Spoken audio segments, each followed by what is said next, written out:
no A jovem. questão da pessoa chegar a ficar transtornada, assim, digamos que se aguentasse um tempo e passasse pela adolescência, a tendência natural é que isso sumisse ou não? O próprio TDAH tende a maturação cerebral ajuda nos sintomas do TDAH. Não existe adulto com TDAH? Sim, existe adulto com TDAH. Mas a maturação cerebral ajuda. Por quê? Porque o TDAH é uma falha nas funções executivas, ou seja, no córtex. Então, conforme esse cérebro vai se maturando, ele tende a diminuir os sintomas. Então, a pessoa tem maior controle, por exemplo, de impulsos, que é um sinal bem forte do TDAH. Ela tende a conseguir planejar melhor, então ela tende a ter menos sintomas. Por isso que é mais comum a gente ver um monte de criança hiperativa e não ver adulto.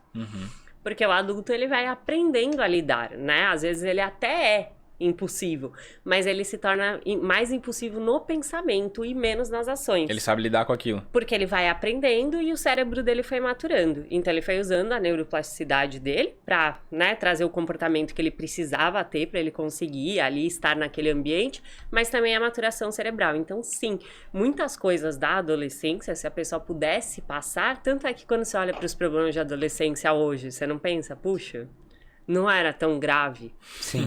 Mas naquela época era. Era. Sim. É um absurdo quando você tá vivendo assim, né? Tem uma série de questões hormonais também que influenciam, mas E aí, o que acontece é que ajuda, né? Tende a ajudar, sim, mas eles geralmente acabam sofrendo muito, muito, muito, muito. E aí, quando vai ver, já tá um pouquinho complicado, assim. Demais. Principalmente de automutilação. É mais difícil você ver um adulto que tem automutilação, assim, mas é bem comum em jovens. Mas aquela frase do que falam, é uma fase, tipo, isso é uma fase. De fato é uma fase? Se for um transtorno, não. Mas não significa que não tenha controle. Tá. Então, a gente tá falando, por exemplo, comparando a uma doença fácil, assim, da gente pensar um diabetes. Dá para viver com qualidade de vida com diabetes? Dá. Você tem cura de diabetes? Não. Mas você tem controle? Então, quando a gente fala de transtorno, assim, né? Se for um transtorno de personalidade, ou o próprio TDAH, é um transtorno que a pessoa, tipo, ela não vai, estou sem o TDAH.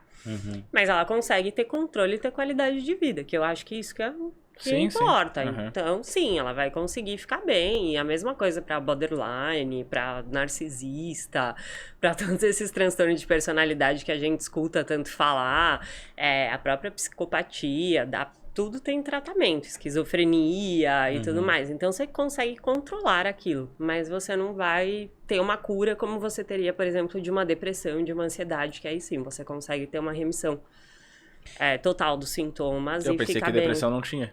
Que podia ter Falavam isso, que é crônico, né? Então, a gente sabe, ainda se fala, né?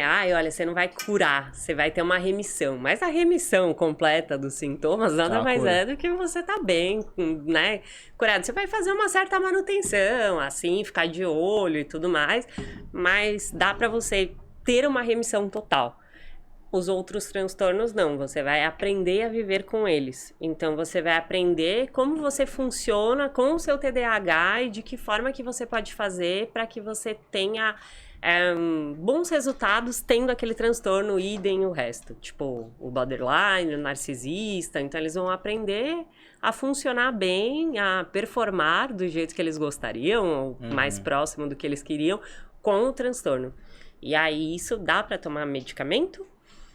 E psicoterapia essencial vai ter que fazer, assim, por um bom tempo. Acho que ainda o TDAH você consegue pegar alguns recursos, algumas técnicas, algumas coisas e começar a performar com aquilo e depois fazer só uma manutenção, enfim.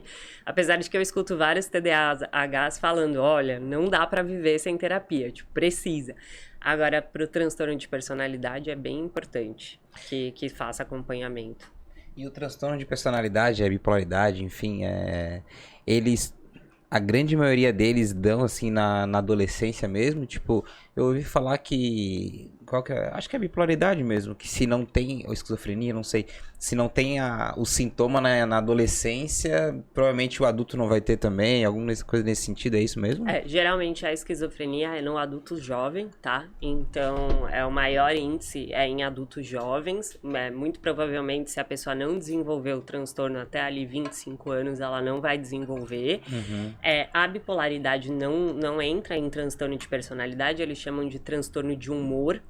E esse tipo de transtorno de personalidade ou transtorno de humor não se faz diagnóstico antes da formação total do córtex pré-frontal. Então, geralmente, você fala em indícios de... Olha, apresenta indícios, a gente tem alguns sintomas, tem alguns transtornos até que mudam de nome. Por exemplo, a psicopatia, que todo mundo conhece, que é o transtorno de personalidade antissocial. No adolescente, a gente dá o transtorno de conduta. Então, tem uma conduta inadequada, mas aí você só fecha um diagnóstico mesmo na vida adulta, por conta disso, né? Porque você não tem ali um cérebro totalmente maturado, então você fala sempre em indícios, em algumas questões, mas sim, muito provavelmente é uma coisa que começa a se desenvolver porque a gente está falando de personalidade, né? Então, a personalidade, ela está se desenvolvendo ali e você começa a perceber alguns traços que são desajustados, então muito provavelmente essas pessoas, tipo, os pais procurem um psiquiatra, alguma coisa ali na adolescência, porque começam a perceber algumas coisas, mas esse diagnóstico só vai ser fechado mesmo na vida adulta. Cara, chegou no final desse corte, ainda não se inscreveu, tá esperando o quê?